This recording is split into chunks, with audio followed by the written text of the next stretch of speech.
বজাত শ্ৰীৰামপুৰৰ বিপিএফৰ যোগদান সভা শ্ৰীৰামপুৰত আজি বড়োলেণ্ড পিপলছ ফ্ৰণ্ট বিপিএফৰ উদ্যোগত এক যোগদান সভা অনুষ্ঠিত হয়। সভাখনত বিভিন্ন ৰাজনৈতিক দল আৰু স্বতন্ত্ৰভাৱে ৰাজনীতি কৰা বহুজন নেতাকৰ্মীয়ে বিপিএফত যোগদান কৰে। বিপিএফৰ শীৰ্ষ নেতৃবৃন্দই নতুনকৈ যোগদানকাৰীক অভিনন্দন জনায় আৰু আগন্তুক দিনত দলক শক্তিশালী কৰাৰ আহ্বান জনায়।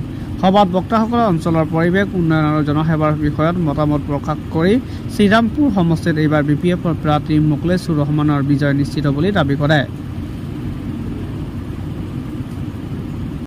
আজি আমাৰ শ্ৰীৰামপুৰ ব্লক বিপিএফৰ ব্লক কমিটিৰ এখন কাৰ্যকৰী সভা ইয়াতে অনুষ্ঠিত কৰা হৈছিলে।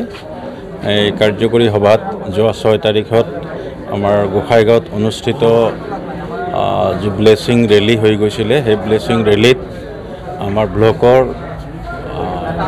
নেতৃত্ববৃন্দসকলে প্ৰাইমাৰী কমিটিসকলে যি সহায় সহযোগিতা আৰু স্বতঃস্ফূৰ্ত পাৰ্টিচিপেশ্যনৰ জৰিয়তে আমাৰ ব্লেচিং ৰেলীটো ছাকচেছফুলি কমপ্লিট কৰাৰ কাৰণে তেখেতসকলে যি সহায় সহযোগিতা কৰিলে তাৰ কাৰণে তেখেতসকলক ধন্যবাদ জ্ঞাপন কৰাৰ কাৰণে আমি আজি ইয়াতে এটা বৰ্ধিত কাৰ্যনিৰ্বাহক সভা অনুষ্ঠিত কৰিছিলোঁ।